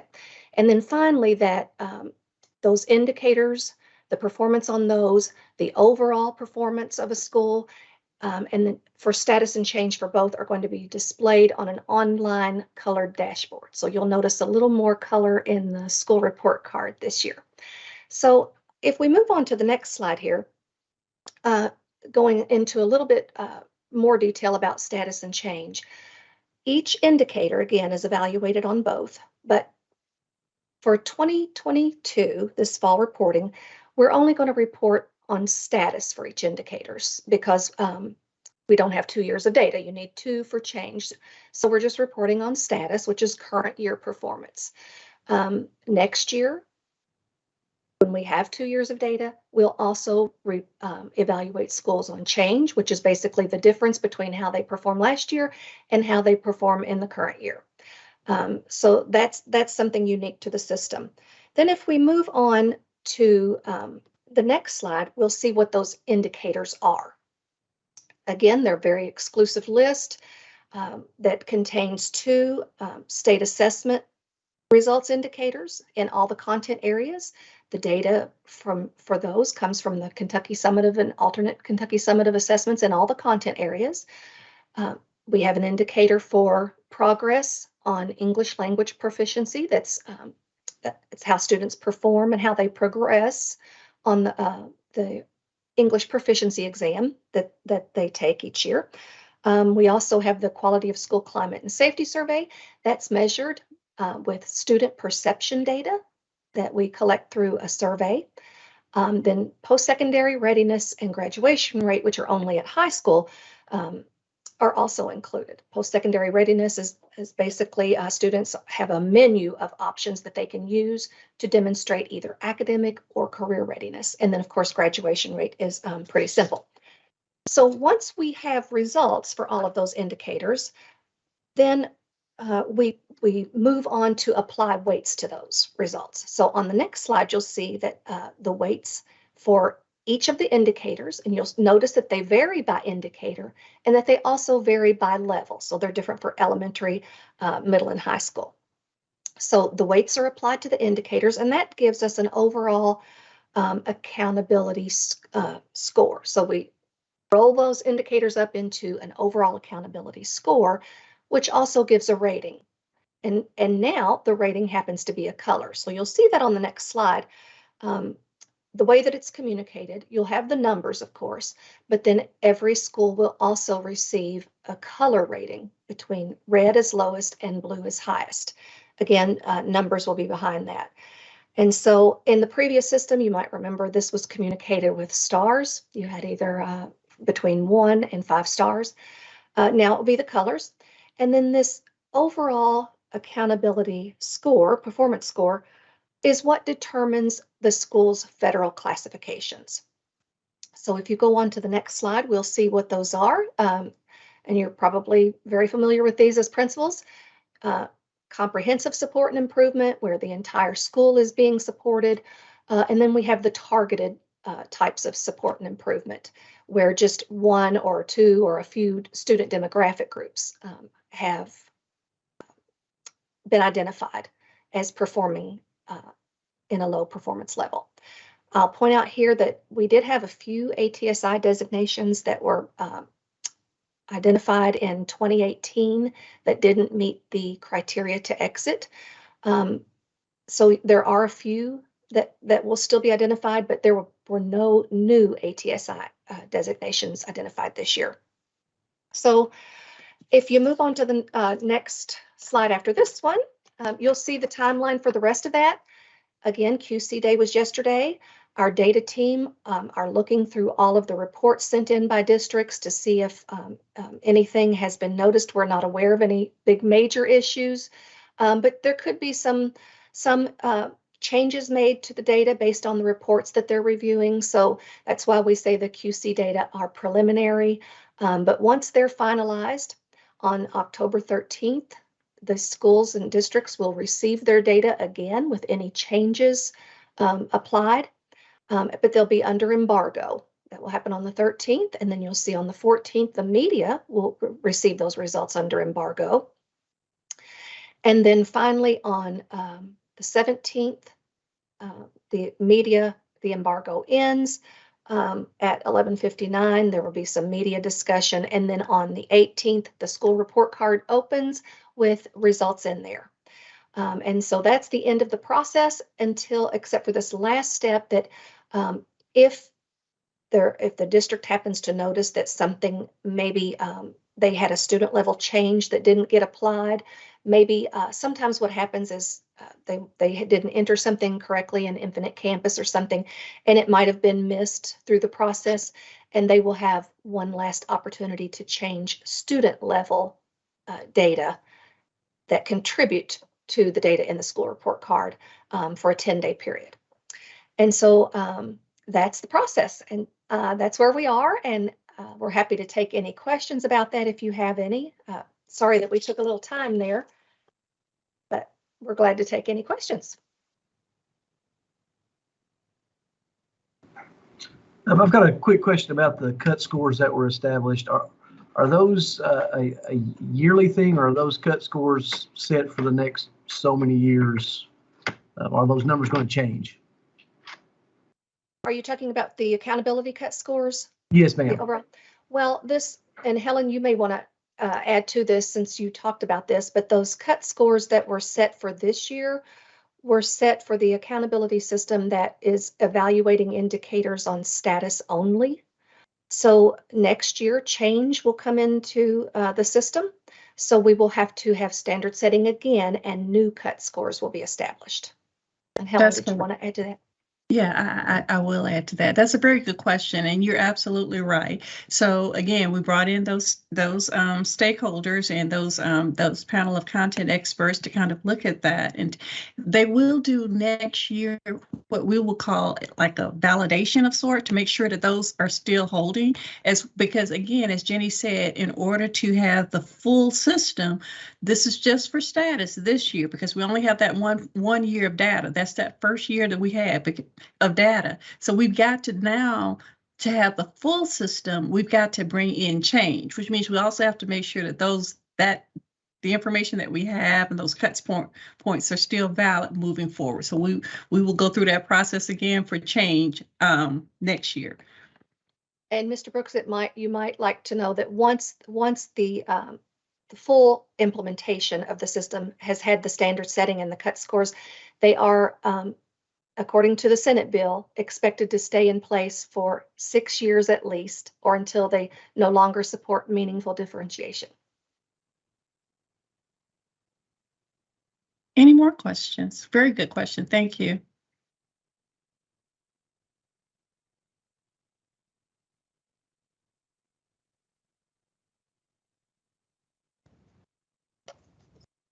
Thank you so much, Jennifer and Helen, for those updates around accountability. It's very timely, of course, for us with all of those recent changes.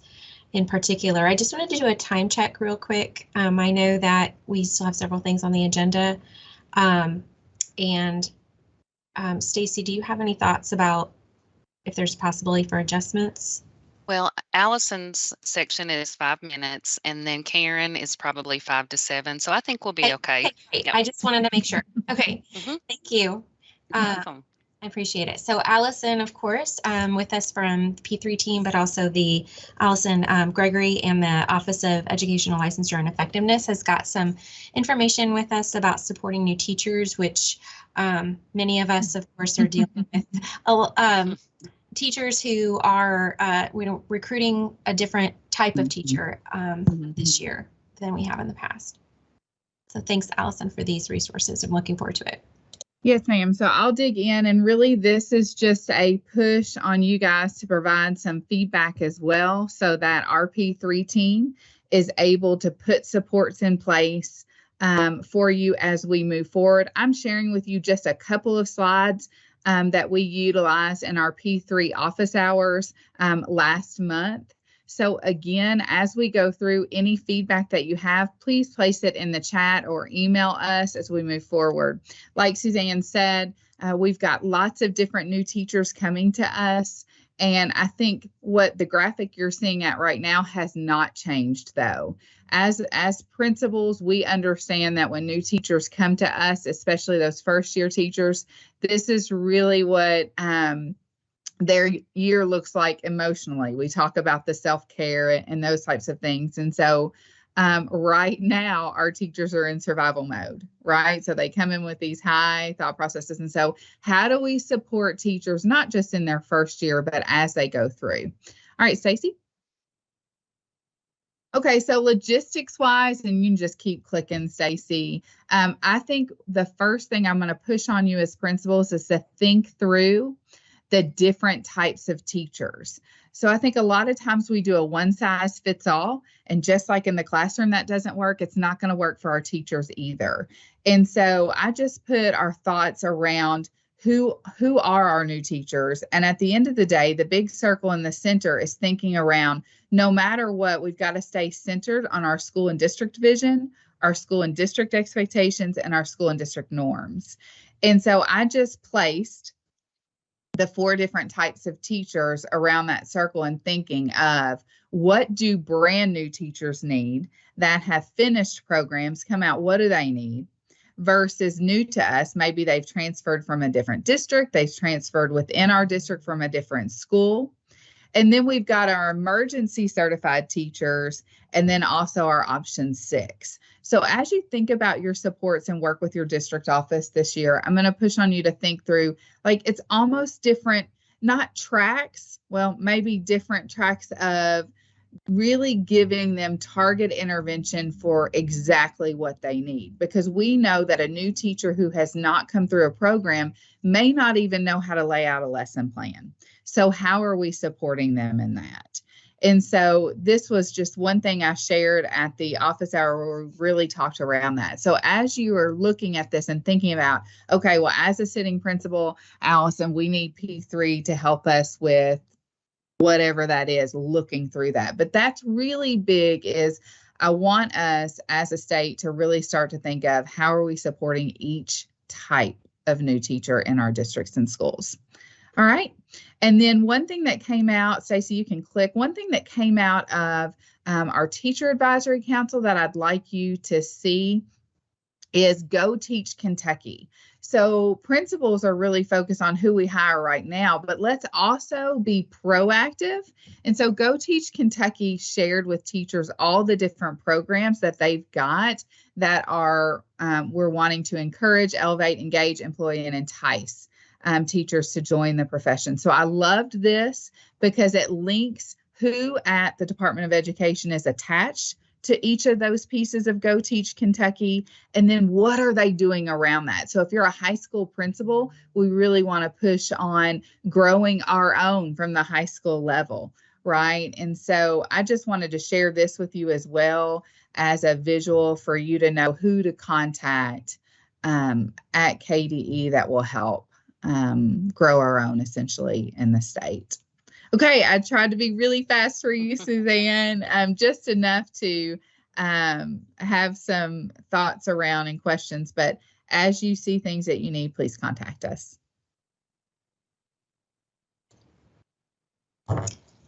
Allison, I really appreciate it. I know that you have a wealth of information, and but that presentation, I love the slides with that those graphics and just helping us to think through that in a really concise and easy way, and linking to so many great resources and shifts in thinking around supporting, like you say, a different type of teachers, new teachers at this point. It's a whole different landscape, but that isn't going to probably change back to what. Right. So we could start to think about different cadres of support and getting a general, almost like playbook out for you guys too, as you think. So. All right. Well, awesome. Next up on our agenda is an update about the United We Learn work with Karen Dodd, who's the Chief Performance Officer at the Kentucky Department of Education. So thank you, Karen, for joining us and giving us this update on the United We Learn work.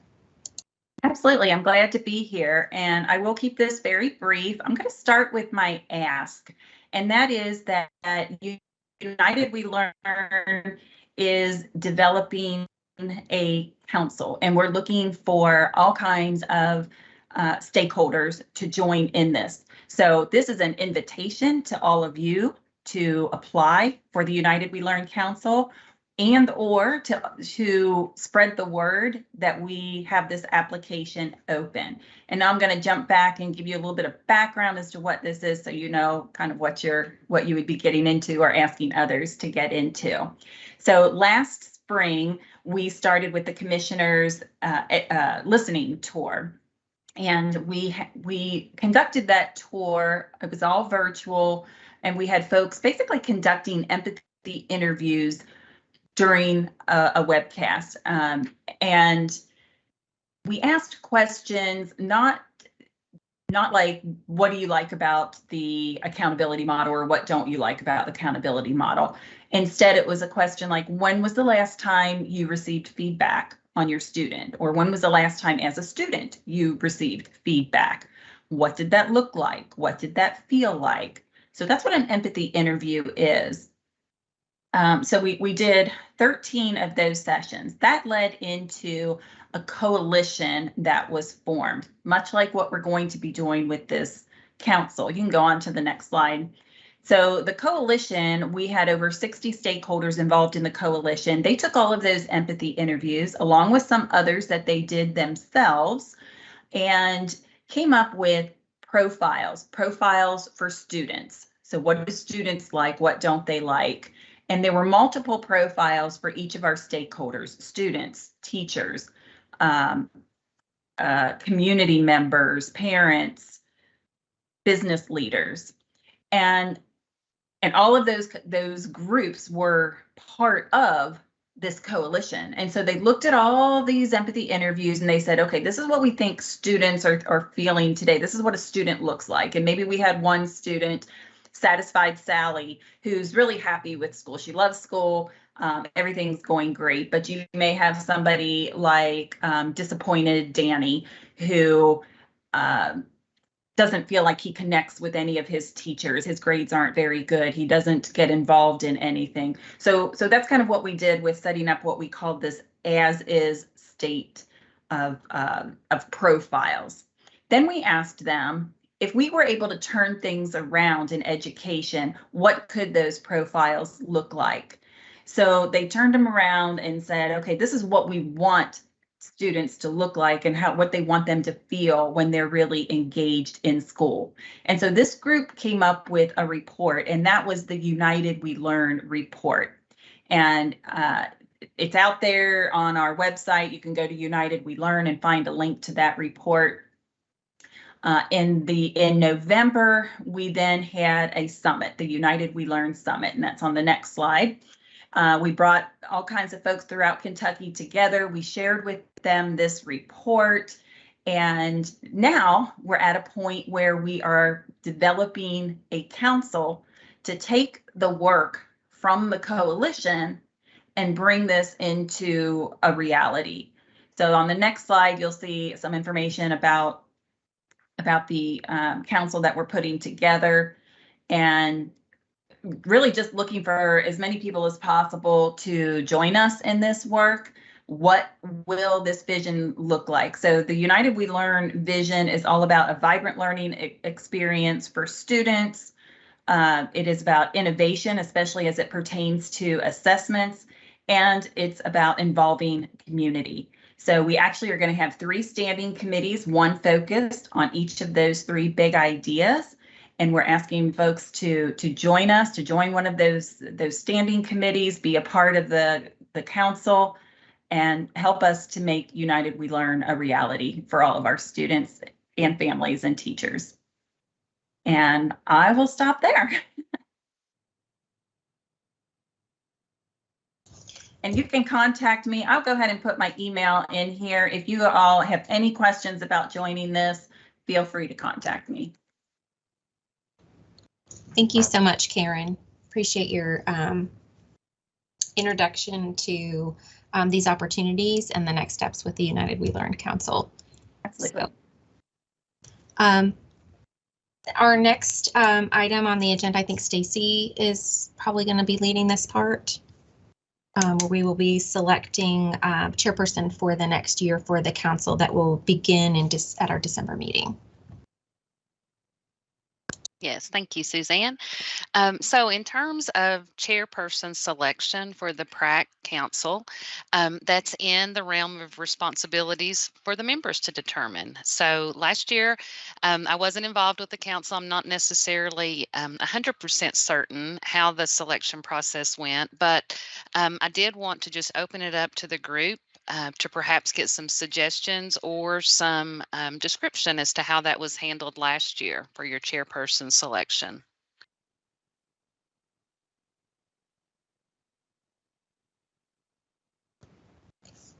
I think last year Jenny Ray called for a volunteer or volunteers, and I said I would do it, and everyone was like, okay. That's the way I remember it.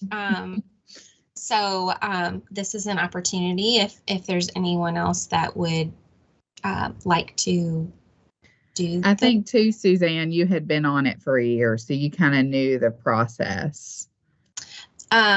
No, I hadn't. No, were you new? Okay. Yeah, that was the first year we had, I think, a chairperson. So like I was pretty new. I came on, I think, in June. Got you. There were a lot of new members at that time. Yeah.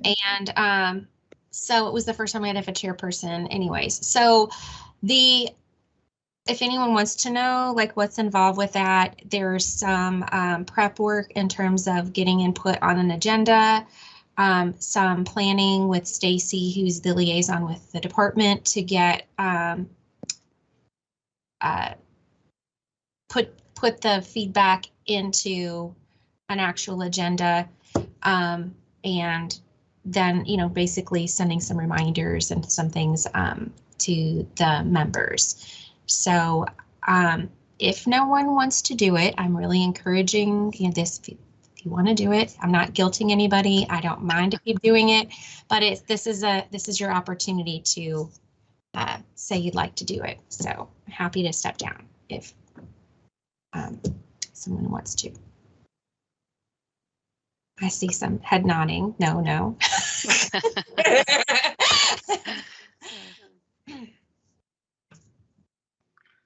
I think you're doing an outstanding job as is. I second that. Okay, well, I guess there you go. Suzanne, are you willing to continue on with being the Prac chairperson? I am willing to do that again. I feel like I'm starting to get a roll of what to do, so I don't mind. And Stacy, you really do most of the work, or all the work. So it's a heavier load on you than any of us. So thank you for everything, Stacy, that you do to make these meetings happen.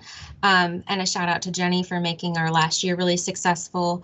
I also want to just encourage everyone to keep letting us know what's helpful and most valuable in these meetings and driving the agenda, because it's the feedback from you all that makes the meetings more meaningful. So please help giving us advice on what to do for that. There's a Our feedback link is dropped in the agenda, or in the, it's on the slides. It's also in the chat box, excuse me, for your feedback from this meeting. And then our next scheduled meeting is, I think we're back to Tuesdays the rest of the year. So Tuesday, December 13th. And then we will need a motion to adjourn. Nick Brooks, I'll make the motion to adjourn. All right, a second.